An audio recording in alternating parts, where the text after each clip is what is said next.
अस्सलाम वालेकुम, welcome to our online classes from civilised education system new Oxford modern English share for class 5 day. Our topic is Robinson Crusoe. ठीक है, chapter number 2 चल रहा था। ये हमारा पेज नंबर 28 था। इसका फर्स्ट 2 पार्ट हमने रीडिंग कर लिए थे स्टोरी के, जिसमें आपको इस स्टोरी के बारे में, रॉबिन्सन क्रूज के बारे में बता दिया गया था। वो कौन था, वो समुद्री तूफान में कैसे फंस गया था, और उसके साथी और उसकी कश्ती के साथ क्या वाक़या पेश आया था। हम इसका नेक्स्ट पार्ट पढ़ेंगे।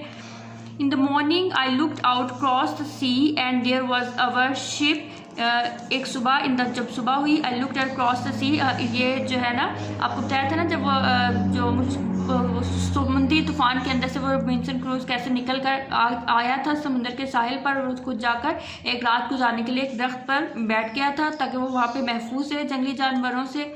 अब इसी के जब वो सुबह होती है उसी की, I looked out cross the sea, वो क्या कहता है कि मैं देखता हूँ समुद्र के उस पार, and there was our ship, वहाँ हमारा जहाज था, a quarter of a mile away from the shore. ठीक है, साहिल से तकरीबन एक आधे मील के फासले पर। I came down the tree and found the stream where I drank some of the cool fresh water. ठीक है, कहते हैं आई केम डाउन, वो दरख्त जिस पे सो रहा था वहाँ से नीचे उतरा, और फिर उसने क्या किया, एक नदी को तलाश किया जहाँ से वो ताज़ा पानी पी सके। आई lay down and slept again. ठीक है, वो दोबारा फिर वहाँ पे आता है, जब पानी पीने के बाद वो दोबारा आता है और वहीं पे दोबारा आकर सो जाता है। द सन वॉज हाई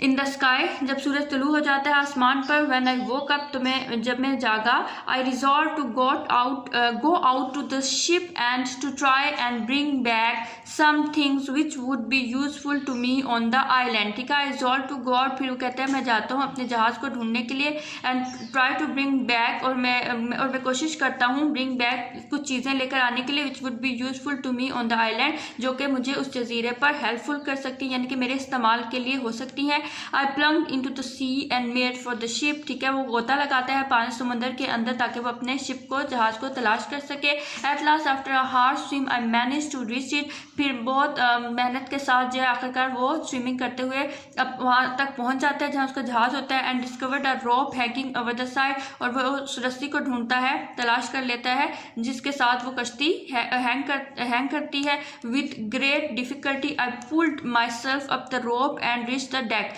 ठीक है, फिर वो क्या करता है, उस रस्सी को पकड़कर जो उसके जहाज के साथ वो उसको जोड़ता है। ठीक है, और क्या करता है, जहाज के ऊपर उस रोप के जरिए जहाज तक पहुंचता है, एंड रीच द डेक, और उसके जो तख्ता होता है कश्ती का ऊपर वाला, उस पर चढ़ जाता है। The storm had damage everything, जो तूफान होता है वो समुद्री तूफान, उसने हर चीज़ को नुकसान पहुंचा दिया होता है। They were broken mast and torn sails and pieces of rope all over the ship। ठीक है, और उस जो आपका जो उसका जो था कश्ती थी, उसके तमाम जो कश्ती के डिफरेंट पार्ट्स थे वो पीसीज यानी कि बिल्कुल टूट चुके थे।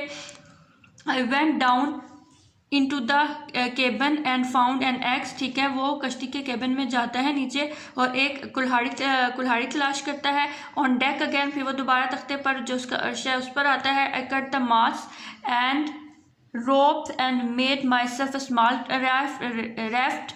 ठीक है, वो क्या करता है कि उस जो उसकी जो वर्टिकल जो उसका पोल होता है जिसके साथ वो कश्ती जो मूव कर रही होती है, ठीक है, वो डिफरेंट किस्म की लकड़ी लेता है। ठीक है, और ख़ुद उससे छोटे पीस के साथ से जोड़ के बनाता है। I manage to get this raft into the sea and tie it to the vessel with a rope. ठीक है, क्या करता है, आई मैनेज, वो बताता है कि वो इस चीज़ को, राफ्ट को दोबारा से तरतीब देता है, बनाता है समुद्र के लिए। And tie to the vessel, और इसको जहाज़ के साथ बांध देता है रस्सी के साथ। I found some of the sea men's boxes on board and filled them with stores bread rice and cheese. ठीक है, वो फिर क्या जाता है, कुछ डिब्बे तलाश करता है ऑन बोर्ड, उस तख्ते के अंदर जो है बॉक्स के अंदर जाता है, और जो उन्होंने खुराक वगैरह सेव की होती है समुद्री सफ़र के लिए, जिसमें ब्रेड राइस और चीज़ होता है, उन्हें तलाश करता है।